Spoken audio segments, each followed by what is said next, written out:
Hello everyone. Welcome back to News Navigator program of Shankar ES Academy. ಇವತ್ತಿನ ವಿಡಿಯೋದಲ್ಲಿ NEET exam issue ಬಗ್ಗೆ discuss ಮಾಡೋಣ. So NEET exam ಇದೇ month ರೀ exam ಆಗುತ್ತೆ ಅಂತ ಕೂಡ ಅನೌನ್ಸ್ ಮಾಡಲಾಗಿದೆ. ಬಟ್ ಎಕ್ಸಾಮ್ ಅನೌನ್ಸ್ ಮಾಡಿರೋದು ಒಂದು ರೀತಿಯಲ್ಲಿ ಆದ್ರೆ, ರೀ ಎಕ್ಸಾಮ್ ಡೇಟ್ ಅನ್ನ ಅನೌನ್ಸ್ ಮಾಡಿರೋದು ಒಂದು ಕಡೆ ಆದ್ರೆ, ಇನ್ನೊಂದು ಕಡೆ ರೀ ಎಕ್ಸಾಮ್ಗಿಂತ ಮುಂಚೆ ಆದಂತಹ ನ್ಯಾಷನಲ್ ಟೆಸ್ಟಿಂಗ್ ಏಜೆನ್ಸಿ ಮಾಡಿದಂತಹ ಮಿಸ್ಟೇಕ್ ಏನು ಅಂತ ಹೇಳಿ ನೋಡೋಣ. But why it is important for U P S C? Because ಇಲ್ಲಿ ಅಡ್ಮಿನಿಸ್ಟ್ರೇಟಿವ್ ಫೇಲ್ಯೂರ್ ಆಗಿದೆ. Administrative failure, not only a administrative failure, even the governance is failure. ಒಂದು ಎಕ್ಸಾಮಿನೇಷನ್ ಅಥಾರಿಟಿ ಪೇಪರ್ ಲೀಕೇಜ್ ಆಗಿದೆ ಅಂತ ಹೇಳಿ ಸಿಂಪಲ್ ಸ್ಟೇಟ್ಮೆಂಟ್ ಕೊಟ್ಬಿಟ್ಟು 22 lakh students ಗಳಿಗೆ exam ಅನ್ನ cancel ಮಾಡಿದೆ. ಬಟ್ ಇದರಿಂದ ನೇಷನ್ ವೈಡ್ ಪೇರೆಂಟ್ಸ್ ಹಾಗೂ ಸ್ಟೂಡೆಂಟ್ಸ್ ಗಳ ಕನ್ಸರ್ನ್ ಕೂಡ ರೈಸ್ ಆಗಿರೋದನ್ನ ನಾವು ಕಾಣಬಹುದಾಗುತ್ತೆ. ಸೊ ಇದು ಗವರ್ಮೆಂಟ್ ಪ್ರಾಬ್ಲಮ್ ಅಥವಾ ಒಂದು ನ್ಯಾಷನಲ್ ಲೆವೆಲ್ ಅಲ್ಲಿ ಇಷ್ಟು ಯೂಜ್ ಎಕ್ಸಾಮ್ ನ ಕಂಡಕ್ಟ್ ಮಾಡೋದಕ್ಕೆ ರೆಸ್ಪಾನ್ಸಿಬಿಲಿಟಿಯನ್ನ ತಗೊಂಡಿರುವಂತಹ ಒಂದು ಅಥಾರಿಟಿಯ ಪ್ರಾಬ್ಲಮ್. ಸೊ ಯಾಕೆ ಈ ರೀತಿಯಾದ ಮಿಸ್ಟೇಕ್ ಆಗ್ತದೆ ಅಂತ ಹೇಳಿ ನೋಡ್ಕೊಳ್ಳೋಣ. ಸೊ ಈಗ ಏನು 22 ಲಕ್ಷ ಸ್ಟೂಡೆಂಟ್ಸ್ ಗಳಿಗೆ ರೀ ಎಕ್ಸಾಮ್ಸ್ ನ ಕಂಡಕ್ಟ್ ಮಾಡ್ತೀವಿ ಅಂತ ಹೇಳಿ ಸಡನ್ ಆಗಿ ಎಕ್ಸಾಮ್ ನ ಕ್ಯಾನ್ಸಲ್ ಮಾಡಿದ್ದಾರೆ. ಸೊ ಅವರಿಗೆ ಸಪೋರ್ಟ್ ಮಾಡೋದಕ್ಕೋಸ್ಕರ federation of all India medical association supreme court ನ ಮೊರೆಯನ್ನ ಹೋಗಿದೆ, ಸುಪ್ರೀಂ ಕೋರ್ಟ್ ನ ಅಪ್ರೋಚ್ ಮಾಡಿದೆ. ಇದರ್ structural reform of national testing ಏಜೆನ್ಸಿಯ ಸ್ಟ್ರಕ್ಚರಲ್ ರಿಫಾರ್ಮ್ ಮಾಡಬೇಕು ಅಥವಾ ಕಂಪ್ಲೀಟ್ ಆಗಿ ನ್ಯಾಷನಲ್ ಟೆಸ್ಟಿಂಗ್ ಏಜೆನ್ಸಿಯನ್ನ ರಿಮೂವ್ ಮಾಡಬೇಕು ಅಂತ ಹೇಳ್ಬಿಟ್ಟು ಸುಪ್ರೀಂ ಕೋರ್ಟ್ ಅನ್ನ federation of all India medical association approach ಮಾಡಿದೆ. ಸೊ ಇದರ ಮುಖಾಂತರ first will check the background, why it is happening, ಯಾಕೆ ಈ ರೀತಿ ಆಗ್ತಾ ಇದೆ. ಮೇ 3 ನಡಿಬೇಕಾದಂತಹ NEET UG 2026 exam paper leak ಅನ್ನುವಂತಹ ಒಂದು ರೀಸನ್ಸ್ ಅಂದ ಹಾಗೂ ಮಾಲ್ ಪ್ರಾಕ್ಟೀಸ್ ಅನ್ನುವಂತಹ ರೀಸನ್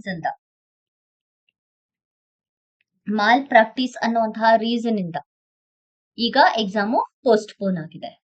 ಸೊ ಇದರಿಂದ 22 ಲಕ್ಷ ಸ್ಟೂಡೆಂಟ್ಸ್ ಗಳಿಗೆ ಅದೇ ರೀತಿಯಲ್ಲಿ ಅವರ ಪೇರೆಂಟ್ಸ್ ಗಳಿಗೂ ಕೂಡ ತುಂಬಾನೇ ನಷ್ಟ ಕೂಡ ಆಗಿದೆ. So what is the reason for the NEET UG 2026 cancellation? So what its context? ಯಾಕೆ ಈ ರೀತಿಯಾದಂತಹ ಪ್ರಾಬ್ಲಮ್ ಆಗಿದೆ? ಸೊ ಈ ನೀಟ್ ಪೋಸ್ಟ್ಪೋನ್ ಆಗಿರೋದು ಅಥವಾ ನೀಟ್ ಅಲ್ಲಿ ಎಕ್ಸಾಮ್ ಲೀಕೇಜ್ ಅಂದ್ರೆ ಕ್ವಶನ್ ಪೇಪರ್ ಲೀಕೇಜ್ ಆಗಿರೋದು, ಈ ರೀತಿಯಾದಂತಹ ಇಶ್ಯೂ ಇದೇ ಮೊದಲನ ಬಾರಿ ಏನಲ್ಲ. ಸೊ ರೀಸನ್ ಏನು ಅಂತ ಹೇಳಿ ನೋಡೋಣ.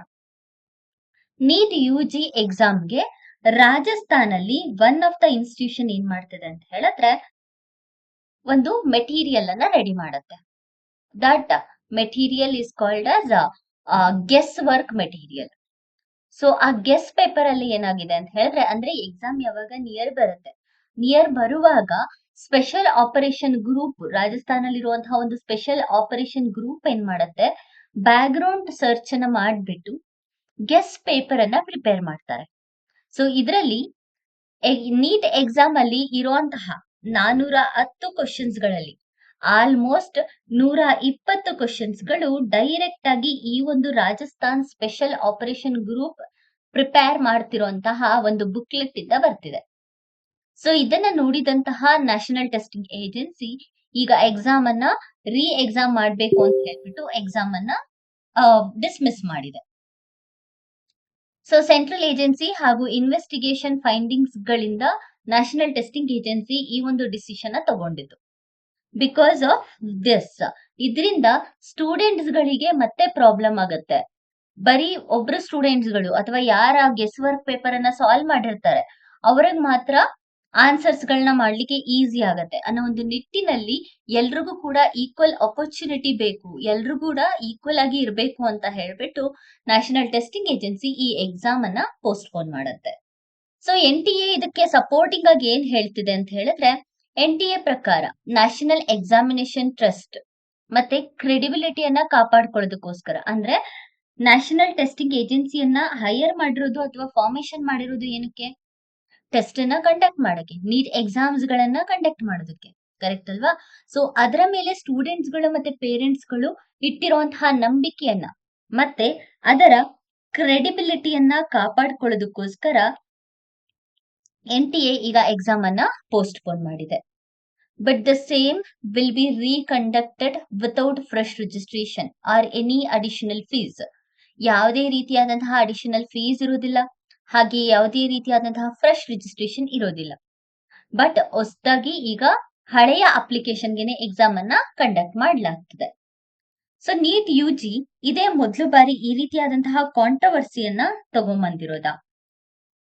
ಇದಕ್ಕಿಂತ ಮುಂಚೆ ಎಲ್ಲ ಚೆನ್ನಾಗಿ ರನ್ ಆಗ್ತಾ ಇತ್ತಾ? ಸೊ ನೀಟು ಇದೇ ಮೊದಲ ಬಾರಿ ಈ ರೀತಿಯಾದಂತಹ ಕಾಂಟ್ರವರ್ಸಿಗೆ ಒಳಗಾಗಿದ್ಯಾ ಅಂತ ಹೇಳಿದ್ರೆ ನನ್ನ ಆನ್ಸರು ಇದಕ್ಕೆ ಇಲ್ಲ. ಯಾಕೆ ಅಂತ ಹೇಳಿದ್ರೆ ಇದಕ್ಕಿಂತ ಮುಂಚೆಯೂ ಕೂಡ ನೀಟ್ ಇದೇ ರೀತಿಯಾದಂತಹ ಕೆಲವು ಕಾಂಟ್ರವರ್ಸಿಯಲ್ಲಿ ಹೆಸರಾಗಿತ್ತು.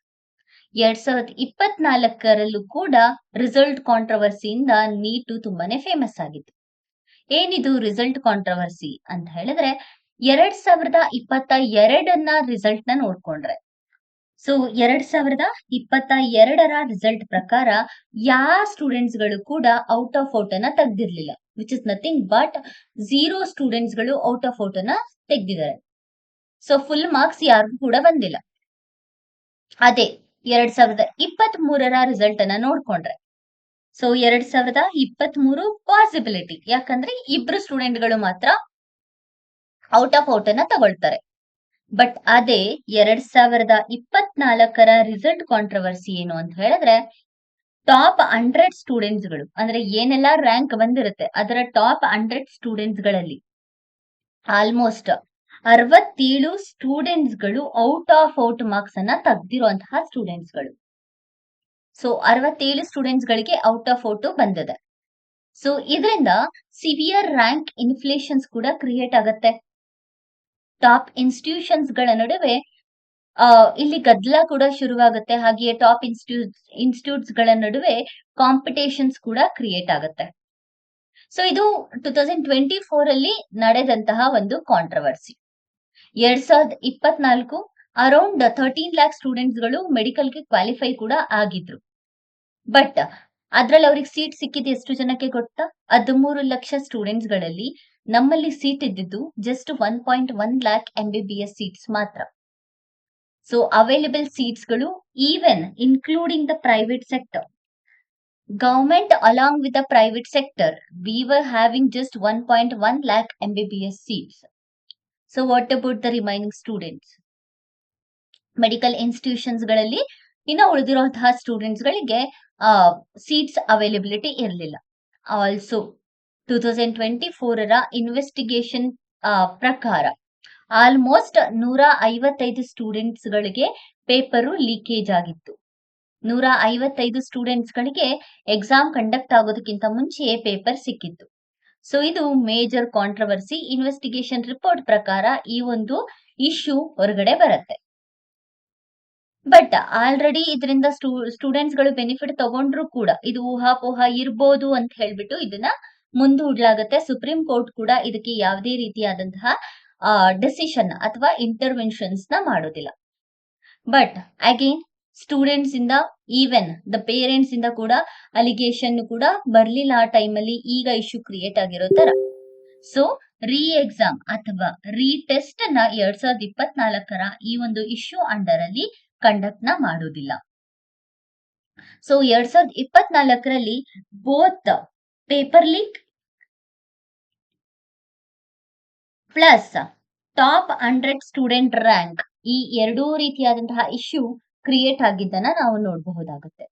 ಸೊ ಹೆಚ್ಚಿನ ಕಾಂಟ್ರವರ್ಸಿ ಯಾವ್ಯಾವ ಸ್ಟೇಟ್ಸ್ ಅಲ್ಲಿ ಆಗೋದು ಅಂತ ಹೇಳಿದ್ರೆ, ಜಾರ್ಖಂಡ್ ಮತ್ತೆ ಬಿಹಾರ್ ಅಲ್ಲಿ ಹೆಚ್ಚಿನ ಕಾಂಟ್ರವರ್ಸಿ ಕ್ರಿಯೇಟ್ ಆಗತ್ತೆ. ಅಂದ್ರೆ ತುಂಬಾ ಮಾಲ್ ಪ್ರಾಕ್ಟೀಸ್ ಜಾರ್ಖಂಡ್ ಮತ್ತೆ ಬಿಹಾರ್ ಅಲ್ಲಿ ಹೆಚ್ಚಿಗೆ ಆಗಿರೋದನ್ನ ಇಲ್ಲಿ ರಿಪೋರ್ಟ್ ಮೂಲಕ ತಿಳಿಸಲಾಗುತ್ತೆ. ಪೇಪರ್ ಲೀಕೇಜ್ ಇಶ್ಯೂ ಕ್ರಿಯೇಟ್ ಆಗಿದ್ದು ಇಲ್ಲೇ ಜಾಸ್ತಿ ಅಂತ ಹೇಳ್ಬಿಟ್ಟು. ಸೊ ಈ ಇಶ್ಯೂಗೆ ಸುಪ್ರೀಂ ಕೋರ್ಟ್ ನ ನಿಲುವೇನು ಅಂತ ಹೇಳ್ಬಿಟ್ಟು ನೋಡ್ಕೊಳ್ಳೋಣ. 2024ರಲ್ಲಿ ಆದಂತಹ ಈ ಕಾಂಟ್ರವರ್ಸಿಗೆ ಸುಪ್ರೀಂ ಕೋರ್ಟ್ ಯಾವುದೇ ರೀತಿ ಕ್ಯಾನ್ಸಲ್ ಆರ್ಡರ್‌ನ ಮಾಡೋದಿಲ್ಲ. ಕ್ಯಾನ್ಸಲ್ ಆರ್ಡರ್‌ನ ಮಾಡ್ಬೇಕು ಅಂತ ಹೇಳಿ ಪಿಟಿಷನ್ಸ್ ಬಂದ್ರೂ ಕೂಡ ಸುಪ್ರೀಂ ಕೋರ್ಟ್ ಅದನ್ನ ತೆಗೆದು ಹಾಕತ್ತೆ. ರೀಸನ್ ಏನು ಗೊತ್ತಾ? ಎವಿಡೆನ್ಸ್ ಇಲ್ಲ. ಹಾಗೆಯೇ ಯಾವುದೇ ರೀತಿಯಾದಂತಹ ಅಬ್ಸರ್ವೇಷನ್ ಇಲ್ಲ. ಎಂಟೈರ್ ಎಕ್ಸಾಮ್ ಅನ್ನ ತೆಗೆದುಹಾಕೋದಕ್ಕೋಸ್ಕರ ಬೇಕಾಗಿರುವಂತಹ ಎವಿಡೆನ್ಸ್ ಇಲ್ಲ. ಲ್ಯಾಕ್ ಆಫ್ ಎವಿಡೆನ್ಸ್ ಇರೋದ್ರಿಂದ ಸಫಿಶಿಯಂಟ್ ಆಗಿ ಡಿಸಿಷನ್ ತಗೊಳ್ಳೋದಕ್ಕೆ ಆಗಲ್ಲ ಅಂತ ಹೇಳ್ಬಿಟ್ಟು ರೀ ಎಕ್ಸಾಮ್ ಅನ್ನುವಂತಹ ಕಾನ್ಸೆಪ್ಟ್ ಅನ್ನ 2024ರಲ್ಲಿ ಬರೋದನ್ನ ತೆಗೆದು ಹಾಕುತ್ತೆ. ಸೊ ಇದಕ್ಕೂ ಮುಂಚೆ 2015ರ ಇಶ್ಯೂಗೆ ಹೋಗೋಣ. ಏನು 2015ರ ಇಶ್ಯೂ ಅಂತ ಹೇಳಿದ್ರೆ 2015ರಲ್ಲಿ all India pre medical or pre dental test AIPMT. So ಇದು ಎಕ್ಸಾಮ್ ನ ಕಂಡಕ್ಟ್ ಮಾಡುತ್ತೆ. CBSE ಬಾಡಿ ಅಲ್ಲ, ಸೊ ಇದು ಎಕ್ಸಾಮ್ ನ ಕಂಡಕ್ಟ್ ಮಾಡುತ್ತೆ. ಸುಪ್ರೀಂ ಕೋರ್ಟ್ ಆರ್ಡರ್ ಅನ್ನ ಕೊಡುತ್ತೆ. ಎಕ್ಸಾಮ್ ನ ಕಂಡಕ್ಟ್ ಆದ್ಮೇಲೆ ಅಲ್ಲಿ ಒಂದು ಇಶ್ಯೂ ನಡೆಯುತ್ತೆ. ಇಶ್ಯೂ ಏನು ಅಂತ ಹೇಳಿದ್ರೆ ಕ್ಯಾಂಡಿಡೇಟ್ಸ್ ಗಳು ಎಕ್ಸಾಮ್ ನ ಬರೆಯೋದಕ್ಕೆ ಬಂದಂತಹ ಕ್ಯಾಂಡಿಡೇಟ್ಸ್ ಗಳು ಎಲೆಕ್ಟ್ರಾನಿಕ್ ಡಿವೈಸಸ್ ಗಳನ್ನ ಲೈಕ್ ಬ್ಲೂಟೂತ್ ಆಗಿರಬಹುದು, ಸಿಮ್ ಕಾರ್ಡ್ಸ್ ಆಗಿರಬಹುದು, ಈ ರೀತಿಯಾದಂತಹ ಎಲೆಕ್ಟ್ರಾನಿಕ್ ಡಿವೈಸಸ್ ಗಳನ್ನ ಎಕ್ಸಾಮ್ ಹಾಲಿಗೆ ತಗೊಂಡೋಗಿರ್ತಾರೆ ಅಂತ ಹೇಳ್ಬಿಟ್ಟು ಇಲ್ಲಿ ತಿಳಿಸಲಾಗತ್ತೆ. ಆಗ ಸುಪ್ರೀಂ ಕೋರ್ಟ್ ಇಲ್ಲಿ ರೀ ಎಕ್ಸಾಮ್ ನ ಕಂಡಕ್ಟ್ ಮಾಡಬೇಕು ಅಂತ ಹೇಳಿ ಹೇಳತ್ತೆ. ಸೊ ಸುಪ್ರೀಂ ಕೋರ್ಟ್ 2015ರಲ್ಲಿ ತಗೊಂಡಿದಂತಹ ಈ ವರ್ಡಿಕ್ಟ್ ನ 2024ರಲ್ಲಿ ಯಾಕೆ ತೆಗೆದುಹಾಕ್ತು? Just because of the evidence ಇಲ್ಲ ಅಂತ ಹೇಳ್ಬಿಟ್ಟು 2024ರಲ್ಲಿ ಬಂದಂತಹ ಈ ಒಂದು ಕೇಸ್ ಅನ್ನ ಅಡಿಯಲ್ಲಿ ರೀ ಎಕ್ಸಾಮ್ ಅನ್ನ ತೆಗೆದುಹಾಕತ್ತೆ. ಬಟ್ ನಾವು ಇದು NTA ತಪ್ಪ ಅಥವಾ ನೀಟಿಗೋಸ್ಕರ ಪ್ರಿಪೇರ್ ಆಗ್ತಿರುವಂತಹ ಸ್ಟೂಡೆಂಟ್ಸ್ ಗಳ ತಪ್ಪ? NTA 0 ಎರರ್ ನ ತಗೊಂಡ್ಬರ್ತೀವಿ ನೀಟ್ ಅಲ್ಲಿ ಅಂತ ಪ್ರಾಮಿಸ್ ಮಾಡಿದೆ. But paper leakage, administrative failures ಇಂದ ಪೇಪರ್ ಲೀಕೇಜ್ ಹಾಕಿರೋದನ್ನ ನಾವು ನೋಡ್ಬೋದಾಗತ್ತೆ.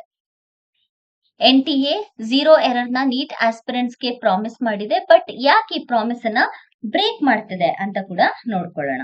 ಸೊ ರೀ ಎಕ್ಸಾಮ್, ಪೇಪರ್ ಲೀಕ್ ಹಾಗೂ ಇರ್ರೆಗ್ಯುಲಾರಿಟೀಸ್ ಗಳ ನಡುವೆ NTA ತಾನು ಕೊಟ್ಟಿರುವಂತಹ ಪ್ರಾಮಿಸ್ ಗಳನ್ನ ನೀಟ್ ಆಸ್ಪಿರೆಂಟ್ಸ್ ಅಲ್ಲಿ ಅವರ ನೀಟ್ ಆಸ್ಪಿರೆಂಟ್ಸ್ ಗಳ ಎಕ್ಸಾಮಿನೇಷನ್ ಫುಲ್ಫಿಲ್ ಮಾಡೋದ್ರಲ್ಲಿ ಫೇಲ್ ಆಗಿರೋದನ್ನ ನೋಡಬಹುದಾಗತ್ತೆ. NTA ಸಿಸ್ಟಮ್ಯಾಟಿಕ್ ವೀಕ್ನೆಸ್ ನ ಅಡ್ರೆಸ್ ಮಾಡೋದ್ರಲ್ಲಿ ಫೇಲ್ಯೂರ್ ಆಗಿದೆ.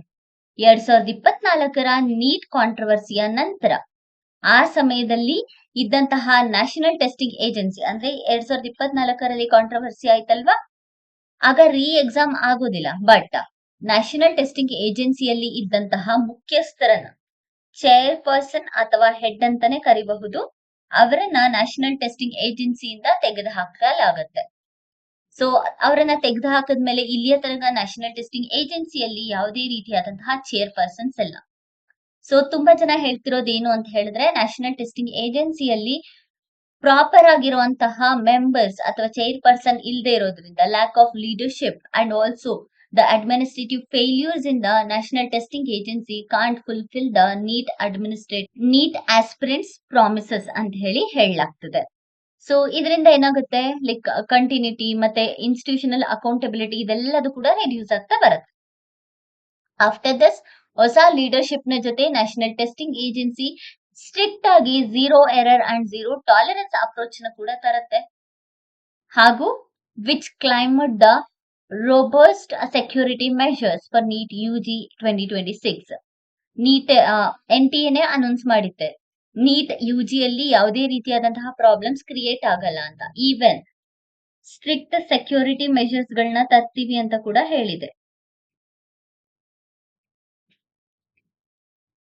ಬಟ್ ಇವಾಗ NTA ಅದನ್ನ ಹ್ಯಾಂಡಲ್ ಮಾಡೋದಕ್ಕೆ ಆಗ್ತಾ ಇಲ್ಲ. ಸೊ ಯಾವ ರೀತಿಯಾದಂತಹ ಸ್ಟ್ರಿಕ್ಟ್ ರೂಲ್ಸ್ ಗಳನ್ನ ತರ್ತೀವಿ ಅಂತ ಹೇಳಿದ್ರೆ, that strict rules include question paper complete sealed, ಅಂದ್ರೆ ಕೊಡುವಂತಹ ಕ್ವಶನ್ ಪೇಪರ್ ಕಂಪ್ಲೀಟ್ ಆಗಿ ಸೀಲ್ಡ್ ಇರಬೇಕು. ಸೊ ಯಾವುದೇ ರೀತಿಯಾದಂತಹ ಓಪನ್ ಆಗಿರೋ ಹಾಗಿಲ್ಲ. ಸೊ ಹ್ಯಾಂಡಲ್ ಮಾಡಬೇಕಾದ್ರೆ ತುಂಬಾ ಕಾನ್ಫಿಡೆನ್ಶಿಯಲ್ ಆಗಿ ಇದನ್ನ ಹ್ಯಾಂಡಲ್ ಮಾಡಬೇಕು. ಇದು ಫಸ್ಟ್ ರೂಲ್. ಸೆಕೆಂಡ್ ಒನ್ ಏನು ಅಂತ ಹೇಳಿದ್ರೆ ಪೊಲೀಸ್ ಎಸ್ಕಾರ್ಟ್ಸ್ ಗಳ ಜೊತೆಗೆ ಪೇಪರ್ ಅನ್ನ ಟ್ರಾನ್ಸ್ಪೋರ್ಟ್ ಮಾಡುವಾಗ GPS ಟ್ರ್ಯಾಕ್ ಟ್ರಾನ್ಸ್ಪೋರ್ಟ್ ಅನ್ನ ಜಾರಿಗೆ ತರಬೇಕು ಅಂತ ಹೇಳಿ. ಮೂರನೇದಾಗಿ ಪ್ರತಿಯೊಂದು ಎಕ್ಸಾಮ್ ಸೆಂಟರ್ಸ್ ಗಳಲ್ಲಿ CCTV surveillance compulsory. So without TV surveillance exam ಅನ್ನ ಕಂಡಕ್ಟ್ ಮಾಡೋ ಹಾಗಿಲ್ಲ ಅಂತ ಹೇಳಿ ಹೇಳುತ್ತೆ. 4ನೇದಾಗಿ compulsory biometric Aadhaar card verified biometric ಅನ್ನ ತಗೋಬೇಕು ಎಕ್ಸಾಮ್ ಸೆಂಟರ್ ಅಲ್ಲಿ ಅಂತ ಹೇಳಿ ರೂಲ್ಸ್ ಅನ್ನ ತರುತ್ತೆ. 5ನೇದಾಗಿ ಮೆಟಲ್ ಡಿಟೆಕ್ಟರ್ ನ ಕೂಡ ತರಬೇಕು, ಮೆಟಲ್ ಡಿಟೆಕ್ಟರ್ ನ ಕೂಡ ಇಟ್ಕೋಬೇಕು ಅಂತ. 6ನೇದಾಗಿ centralised real time monitoring system ಅನ್ನ ತರಬೇಕು ಅಂತ ಹೇಳ್ಬಿಟ್ಟು, ಹೀಗೆ ಕೆಲವು ಸೆಕ್ಯೂರಿಟಿ ಮೆಷರ್ಸ್ ಗಳನ್ನ ತರ್ತೀವಿ ಅಂತ ಹೇಳ್ಬಿಟ್ಟು ನೀಟ್ UG 2026 ನ ಮುಂಚೆ ನ್ಯಾಷನಲ್ ಟೆಸ್ಟಿಂಗ್ ಏಜೆನ್ಸಿ ಆಸ್ಪಿರೆಂಟ್ಸ್ ಗೆ ಪ್ರಾಮಿಸ್ ನ ಮಾಡಿರುತ್ತೆ, ಅನೌನ್ಸ್ ಕೂಡ ಮಾಡಿರುತ್ತೆ. ಅದಷ್ಟೇ ಅಲ್ಲ, along with that even we have a numerous Telegram group even for UPSC, even for the neat exams. So ಅದಕ್ಕೋಸ್ಕರ ಏನ್ ಮಾಡುತ್ತೆ ಅಂತ ಹೇಳಿದ್ರೆ, ಈ ರೀತಿಯಾದಂತಹ ಟೆಲಿಗ್ರಾಮ್ ಚಾನೆಲ್ಸ್ ಗಳು ಫೇಕ್ ಕ್ವಶನ್ ಪೇಪರ್ ನ ಸ್ಪ್ರೆಡ್ ಮಾಡೋದನ್ನ, ಆನ್ಲೈನ್ ಮೂಲಕ ಸ್ಟೂಡೆಂಟ್ಸ್ ಗಳನ್ನ ಮಿಸ್ಲೀಡ್ ಮಾಡೋದನ್ನ ಕಂಟ್ರೋಲ್ ಮಾಡೋದಕ್ಕೋಸ್ಕರ ಆನ್ಲೈನ್ ಥ್ರೂ ಕೂಡ ಟ್ರ್ಯಾಕ್ ಮಾಡ್ತೀವಿ ಅಂತ ಹೇಳಿ ಹೇಳಿರುತ್ತೆ. ಇಷ್ಟೆಲ್ಲಾ ಕಮಿಟ್ಮೆಂಟ್ ಇದ್ರೂ ಕೂಡ ಸೆಕ್ಯೂರಿಟಿ ಫೇಲ್ಯೂರ್ ಯಾಕೆ, ಹಾಗೂ ಸೇಫ್ ಗಾರ್ಡ್ ಮಾಡೋದ್ರಲ್ಲಿ ನ್ಯಾಷನಲ್ ಟೆಸ್ಟಿಂಗ್ ಏಜೆನ್ಸಿ ಯಾಕೆ ಫೇಲ್ಯೂರ್ ಆಯ್ತು? So this question obviously arise. ಇಷ್ಟೆಲ್ಲಾ ಪ್ರಿಕಾಷನ್ಸ್ ಇದ್ರೂ ಕೂಡ ಪೊಲೀಸ್ ಇನ್ವೆಸ್ಟಿಗೇಷನ್ ಪ್ರಕಾರ so called guess paper which include more actual exam questions before the exam which expose the major gaps in the system. So ಎಲ್ಲದನ್ನು ಕೂಡ track ಮಾಡ್ತೀವಿ ಅಂತಿದ್ದವರು guess paper ನ ಯಾಕೆ track ಮಾಡಕ್ ಆಗ್ಲಿಲ್ಲ? Which expose the major administrative gap. So controversy suggestions ಪ್ರಕಾರ technical ಮತ್ತೆ procedural safe guard expend ಆಗಿದ್ರೂ ಕೂಡ ಇಂಟೆಲಿಜೆನ್ಸ್ ಮತ್ತೆ ಮಾನಿಟರಿಂಗ್ ಹಾಗೂ ಇನ್ಸ್ಟಿಟ್ಯೂಷನಲ್ ಎನ್ಫೋರ್ಸ್ಮೆಂಟ್ ಫೇಲ್ಯೂರ್ ಆಗ್ತದೆ, ಯಾವುದೇ ರೀತಿ ಕಂಟಿನ್ಯೂಟಿ ಆಗ್ತಿಲ್ಲ. ಇದರಿಂದ ಎಕ್ಸಾಮ್ ಇಂಟೆಗ್ರಿಟಿ ಅಂಡರ್ಮೈನ್ ಆಗ್ತಿರೋದನ್ನ ಕಾಣಬಹುದಾಗುತ್ತೆ. ಜೊತೆಗೆ ಇದು ಲಾರ್ಜೆಸ್ಟ್ ಎಕ್ಸಾಮಿನೇಷನ್ ಕಂಡಕ್ಟಿಂಗ್ ಬಾಡಿ ಆಗಿರೋದ್ರಿಂದ ಲಾಜಿಸ್ಟಿಕಲ್ ವಲ್ನರಬಿಲಿಟಿಯನ್ನ ಫೇಸ್ ಮಾಡ್ತಾ ಇದೆ. Logistical vulnerability. Along with that, transportation problem. ಜೊತೆಗೆ ಕೋಆರ್ಡಿನೇಷನ್ ಚಾಲೆಂಜಸ್ ನ ನ್ಯಾಷನಲ್ ಟೆಸ್ಟಿಂಗ್ ಏಜೆನ್ಸಿ ಫೇಸ್ ಮಾಡ್ತಿರೋದನ್ನ ನೋಡಬಹುದಾಗತ್ತೆ. 2024ರಲ್ಲಿ ಈ ರೀತಿಯ ಪ್ರಾಬ್ಲಮ್ ಕ್ರಿಯೇಟ್ ಆದ ನಂತರ ಯೂನಿಯನ್ ಗವರ್ಮೆಂಟ್ ಒಂದು ಹೈ ಲೆವೆಲ್ ಕಮಿಟಿಯನ್ನ ಫಾರ್ಮ್ ಮಾಡುತ್ತೆ. So what is that high level committee ಅಂತ ಹೇಳಿದ್ರೆ, ನೀಟ್ UG ರಿಫಾರ್ಮ್ ಅನ್ನ ಮಾಡೋದಕ್ಕೋಸ್ಕರ 2024ರ ನಂತರ ಇದನ್ನ ಫಾರ್ಮ್ ಮಾಡೋದು. ಸೊ ಈ ಕಮಿಟಿಯ ಚೇರ್ ಪರ್ಸನ್ ಯಾರು ಅಂತ ಹೇಳಿದ್ರೆ ಕೆ ರಾಧಾಕೃಷ್ಣನ್ ಅವರು. K Radhakrishnan.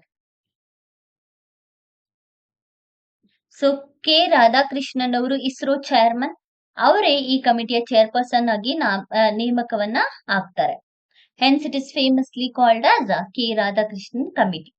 So match the following ಅಲ್ಲಿ ನಿಮ್ಗೆ ಏನಾದ್ರು ಕ್ವಶನ್ ಅರೈಸ್ ಆದ್ರೆ ಅಥವಾ ಸ್ಟೇಟ್ಮೆಂಟ್ ವೈಸ್ ಅಲ್ಲಿ ಕ್ವಶನ್ ಕೇಳಿದ್ರೆ ರಾಧಾಕೃಷ್ಣನ್ ಅವರು ಹೆಡ್ ಅಂತ ಹೇಳಿ ನೆನಪಿರ್ಬೇಕು.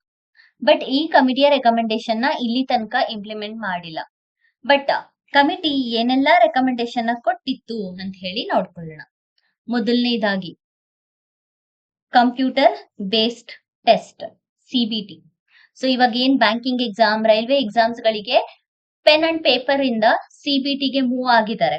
ಸೊ ಈಗ ಪೆನ್ ಅಂಡ್ ಪೇಪರ್ ಟೆಸ್ಟ್ ಅನ್ನ ನಡೆಸ್ತಾ ಇಲ್ಲ, CBT ಕಂಪ್ಯೂಟರ್ ಬೇಸ್ಡ್ ಟೆಸ್ಟ್ ಗಳನ್ನ ನಡೆಸ್ತಾ ಇದ್ದಾರೆ. ಅದನ್ನೇ K Radhakrishnan committee NEET exam ಅಲ್ಲೂ ಕೂಡ ಇಂಪ್ಲಿಮೆಂಟ್ ಮಾಡಬೇಕು ಅಂತ ಹೇಳ್ಬಿಟ್ಟು ತನ್ನ ಒಂದು ಒಪಿನಿಯನ್ ನ ಫಾರ್ಮ್ ಮಾಡುತ್ತೆ ಅಥವಾ ರೆಕಮೆಂಡೇಶನ್ ನ ಕೊಡುತ್ತೆ. ಸೊ ಈ ರೆಕಮೆಂಡೇಶನ್ ನ ಇನ್ನು ಕೂಡ ಇಂಪ್ಲಿಮೆಂಟೇಶನ್ ಮಾಡಿಲ್ಲ.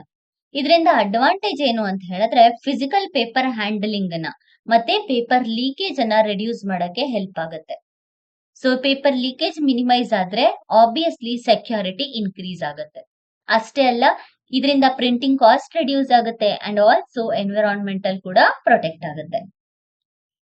ಸೊ ಇದು ಫಸ್ಟ್ ರೆಕಮೆಂಡೇಶನ್. 2ನೇ ರೆಕಮೆಂಡೇಶನ್ ಬಂದ್ಬಿಟ್ಟು ಹೈಬ್ರಿಡ್ ಸೆಕ್ಯೂರ್ ಎಕ್ಸಾಮಿನೇಷನ್. ಏನಿದು ಹೈಬ್ರಿಡ್ ಸೆಕ್ಯೂರ್ ಎಕ್ಸಾಮಿನೇಷನ್ ಅಂತ ಹೇಳಿದ್ರೆ ಎನ್ಕ್ರಿಪ್ಟೆಡ್ ಡಿಜಿಟಲ್ ಡೆಲಿವರಿ ರೆಕಮೆಂಡೇಶನ್ ನ ಸಜೆಸ್ಟ್ ಮಾಡುತ್ತೆ. ಲೈಕ್ ಮಲ್ಟಿಪಲ್ ಎಕ್ಸಾಮ್ ಸೆಂಟರ್ಸ್ ಗಳನ್ನ ತಗೊಂಡ್ಬಂದ್ಬಿಟ್ಟು ಆ ಎಕ್ಸಾಮ್ ಸೆಂಟರ್ಸ್ ಗಳಲ್ಲಿ ಅಲ್ಲೇನೆ ಪ್ರಿಂಟ್ ತಗೊಳ್ಳುವಂತಹ ಫೆಸಿಲಿಟಿಯನ್ನ ಕೊಡಬೇಕು ಅಂತ ಹೇಳ್ಬಿಟ್ಟು ಇಲ್ಲಿ ಹೇಳಲಾಗತ್ತೆ. ಇದರಿಂದ ಸ್ಟೋರೇಜ್ ವಲ್ನರಬಿಲಿಟಿ ಪ್ರಾಬ್ಲಮ್ ನ ಎಲಿಮಿನೇಟ್ ಮಾಡಬಹುದು ಅನ್ನೋದು ಇದರ ಒಂದು ಮುಖ್ಯ ಉದ್ದೇಶ. 3ನೇದಾಗಿ ಮಲ್ಟಿಪಲ್ ಸೆಷನ್ಸ್. ಸೊ ಈಗ ಬ್ಯಾಂಕಿಂಗ್ ಮತ್ತೆ ರೈಲ್ವೆ ಎಕ್ಸಾಮ್ಸ್ ಗಳು ಹೇಗೆ ಮಲ್ಟಿಪಲ್ ಸೆಷನ್ಸ್ ಅಲ್ಲಿ ಕಂಡಕ್ಟ್ ಆಗ್ತಿದೆ, ಲೈಕ್ ಪ್ರತಿ ವಾರ ಅಥವಾ ಪ್ರತಿದಿನ ಎಕ್ಸಾಮ್ಸ್ ಗಳು ಕಂಡಕ್ಟ್ ಆಗೋದನ್ನ ನಾವು ನೋಡಿರ್ತೇವೆ. ಆ ರೀತಿಯಲ್ಲಿ ನೀಟ್ ಯುಜಿ ಕೂಡ ಎಕ್ಸಾಮ್ ಅನ್ನ ಮಲ್ಟಿಪಲ್ ಡೇಸ್ ಅಲ್ಲಿ ಕಂಡಕ್ಟ್ ಮಾಡಬೇಕು ಅಂತ ಹೇಳಿ ಸಜೆಸ್ಟ್ ಮಾಡುತ್ತೆ. ಸೊ ಇದರಿಂದ ಅಡ್ಮಿನಿಸ್ಟ್ರೇಟಿವ್ ಬರ್ಡನ್ ರೆಡ್ಯೂಸ್ ಆಗುತ್ತೆ. ಅಡ್ಮಿನಿಸ್ಟ್ರೇಟಿವ್ ಬರ್ಡನ್ ನ ಜೊತೆಗೆ ಕಾನ್ಸಂಟ್ರೇಷನ್ ಆಫ್ ದ ರಿಸ್ಕ್ ಕೂಡ ರೆಡ್ಯೂಸ್ ಆಗುತ್ತೆ. ಸೊ ಪೇಪರ್ ಹ್ಯಾಂಡ್ಲಿಂಗ್ ಇರ್ಬೋದು, ಸೆಕ್ಯೂರಿಟಿ ಇರ್ಬೋದು, ಅಥವಾ ಅಡ್ಮಿನಿಸ್ಟ್ರೇಟಿವ್ ಇನ್ಚಾರ್ಜ್ ಆಗಿರ್ಬೋದು, ಇದೆಲ್ಲ ಬರ್ಡನ್ ಕೂಡ ರೆಡ್ಯೂಸ್ ಆಗುತ್ತೆ. ನಾಲ್ಕನೇದಾಗಿ enhanced coordination with local authority. National testing agency ಆಗಿದ್ರು ಕೂಡ ಕಮಿಟಿ ಏನ್ ರೆಕಮೆಂಡ್ ಮಾಡುತ್ತೆ ಅಂತಂದ್ರೆ ಟೆಸ್ಟ್ ಸೆಂಟರ್ಸ್ ಗಳನ್ನ ಮುಂಚೆನೆ ಸೀಲ್ ಮಾಡಬೇಕು. ಸೊ ಸೀಲ್ ಮಾಡಬೇಕು ಅಂತ ಹೇಳಿದ್ರೆ ವಿತ್ ಪ್ರೆಸೆನ್ಸ್ ಆಫ್ ಅಡ್ಮಿನಿಸ್ಟ್ರೇಟಿವ್ ಮತ್ತೆ ಪೊಲೀಸ್ ಮಾನಿಟರಿಂಗ್ ಮಾಡಬೇಕು ಎಕ್ಸಾಮ್ ಮೆಟೀರಿಯಲ್ಸ್ ಗಳು ಬರೋ ತನಕ. ಅಂಡ್ ಎಲ್ಲಾ ಸೆಂಟರ್ಸ್ ಗಳಲ್ಲೂ ಸಿಸಿಟಿವಿ ಕ್ಯಾಮೆರಾಸ್ ಇರಬೇಕು ಅಂತ ಹೇಳ್ಬಿಟ್ಟು ರೆಕಮೆಂಡೇಶನ್ ಕೊಡುತ್ತೆ. ಬಟ್ ಇದು ಕೊಟ್ಟಂತಹ ರೆಕಮೆಂಡೇಶನ್ ನ ಇಲ್ಲಿ ತನಕ ಇಂಪ್ಲಿಮೆಂಟೇಶನ್ ಮಾಡೋದಿಲ್ಲ. ಸೊ ಯಾಕೆ ಇಂಪ್ಲಿಮೆಂಟೇಶನ್ ಮಾಡೋದಿಲ್ಲ, ಏನು ಚಾಲೆಂಜಸ್ ನ ಫೇಸ್ ಮಾಡ್ತಾ ಇದೆ ಅಂತ ಹೇಳಿ ನೋಡ್ಕೊಳ್ಳೋಣ. Normal pen and paper test ಇಂದ ಕಂಪ್ಯೂಟರ್ ಬೇಸ್ಡ್ ಟೆಸ್ಟ್ ಗೆ ಮೂವ್ ಆಗ್ತೀವಿ ಅಂತ ಹೇಳಿದ್ರೆ ನಮ್ಮಲ್ಲಿ ಬೇಕಾದಂತಹ ಕಂಪ್ಯೂಟರ್ ಫೆಸಿಲಿಟಿ ಇಲ್ಲ.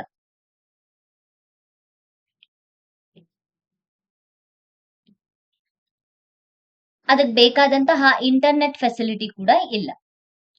ಸೊ ಇದು ಮೇಜರ್ ಪ್ರಾಬ್ಲಮ್. ಅಂಡ್ ಅಲ್ಲೇ ಹೋಗಿ ಡೈರೆಕ್ಟ್ ಆಗಿ ಪ್ರಿಂಟ್ ತಗೋಬೇಕು ಅಂತ ಹೇಳಿದ್ರೆ ಎಲ್ಲಾ ಸೆಂಟರ್ಸ್ ಗಳಲ್ಲೂ ಪ್ರಿಂಟಿಂಗ್ ಫೆಸಿಲಿಟಿ ಇರೋದಿಲ್ಲ. ಅಂಡ್ ಆಲ್ಸೋ ಕೆಲವೊಂದ್ಸಲ ಫಿನಾನ್ಷಿಯಲ್ ಪ್ರಾಬ್ಲಮ್ ಕೂಡ ಇದು ಕ್ರಿಯೇಟ್ ಆಗುತ್ತೆ ಅನ್ನೋದು ನ್ಯಾಷನಲ್ ಟೆಸ್ಟಿಂಗ್ ಏಜೆನ್ಸಿಯ ಒಂದು ಒಪಿನಿಯನ್ ಆಗಿದೆ.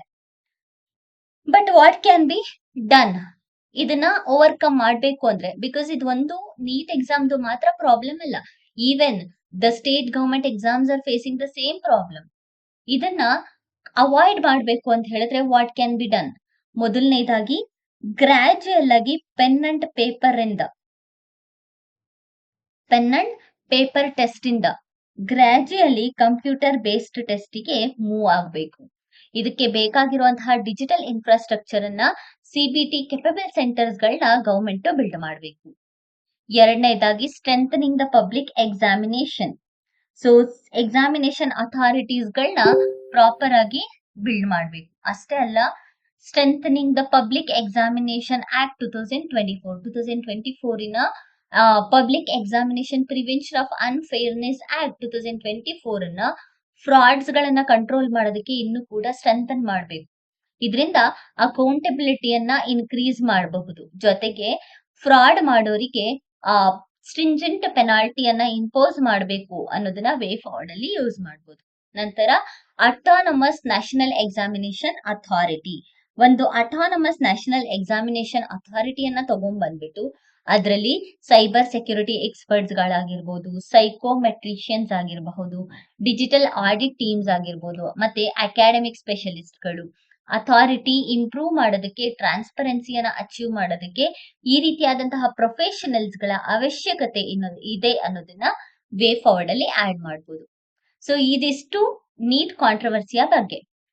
ಸೊ ನೀಟ್ ಎಕ್ಸಾಮ್ ಅಲ್ಲಿ ಆಗ್ತಿರುವಂತಹ ಪ್ರಾಬ್ಲಮ್ಸ್ ಗಳನ್ನ ಓವರ್ಕಮ್ ಮಾಡೋದಕ್ಕೆ ಈ ಸಜೆಷನ್ಸ್ ಗಳನ್ನ ಎಕ್ಸಾಮ್ ಅಲ್ಲಿ ಬರೆದ್ರೆ ಎಕ್ಸ್ಟ್ರಾ ಮಾರ್ಕ್ಸ್ ಸ್ಟ್ರೆಚ್ ಆಗುತ್ತೆ. ವೇ ಫಾರ್ವರ್ಡ್ ಅಲ್ಲಿ ಇದನ್ನ ಯೂಸ್ ಮಾಡಬಹುದು. ಈಗ ಇದೇ ಕ್ವಶನ್ ನಮ್ಗೆ ಪ್ರಿಲಿಮ್ಸ್ ಅಲ್ಲಿ ಯಾವ ರೀತಿ ಕೇಳ್ತಾರೆ, ಬಿಕಾಸ್ ಬರೀ ಮೇನ್ಸ್ ಅಲ್ಲಿ ಅಷ್ಟೇ ಅಲ್ಲ, ಜೊತೆಗೆ ಇದನ್ನ GS2 ಅಲ್ಲಿ ಎಜುಕೇಶನ್ ಕಾನ್ಸೆಪ್ಟ್ ಅಂಡರ್ ಅಲ್ಲೂ ಕೂಡ ಕೇಳಬಹುದಾಗತ್ತೆ.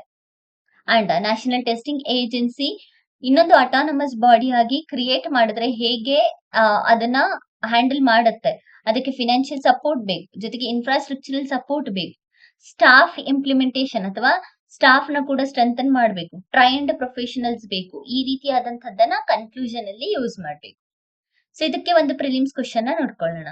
Consider the following statement regarding the structural reform proposed for national competitive examination in India.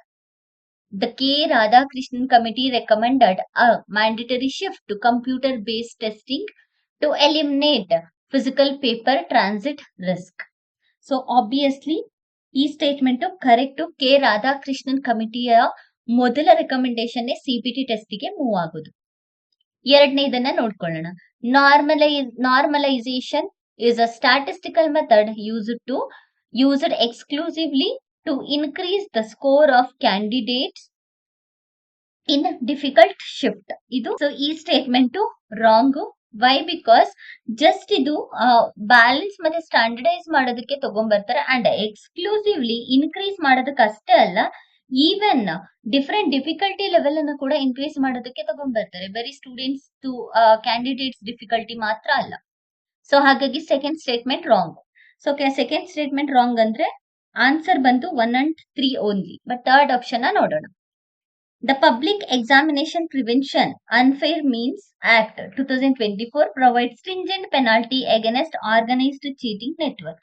ಇದು ಕೂಡ ಕರೆಕ್ಟ್. ಸೊ ಇದು ಕೂಡ one of the recommendation. So answer ಬಂದು 1 and 3 is the right answer. Next ಇದಕ್ಕೆ ಒಂದು mains question ನೋಡ್ಕೊಂಡ್ರೆ ಯಾವ ರೀತಿ ಮೇನ್ಸ್ ಅಲ್ಲಿ ಕ್ವಶನ್ ಕೇಳಬಹುದು ಅಂತ ಹೇಳ್ಬಿಟ್ಟು, the repeated cancellation of high stake national examination points towards a deeper crisis of institutional credibility rather than just technical failure. Critically analyze the structural and administrative hurdles in ensuring zero error examination system in India. So ಇದಕ್ಕೆ ಈಗ ನಾವು discuss ಮಾಡಿದಂತಹ ಎಲ್ಲಾ points ಗಳನ್ನ ಕೂಡ include ಮಾಡಿ answer structure ಅನ್ನ ಮಾಡಿದ್ರೆ ಆನ್ಸರ್ ಚೆನ್ನಾಗಿ ಬರುತ್ತೆ. ಲೈಕ್ ಇಂಟ್ರೊಡಕ್ಷನ್ ಅಲ್ಲಿ ನ್ಯಾಷನಲ್ ಟೆಸ್ಟಿಂಗ್ ಏಜೆನ್ಸಿ ಬಗ್ಗೆ ಬರೆದ್ಬಿಟ್ಟು ಯು ಹ್ಯಾವ್ ಟು ಕನೆಕ್ಟ್ ಹೇಗದು ಕ್ರೆಡಿಬಿಲಿಟಿಯನ್ನ ಮೇಂಟೈನ್ ಮಾಡುತ್ತೆ ಅಂತ ಹೇಳ್ಬಿಟ್ಟು.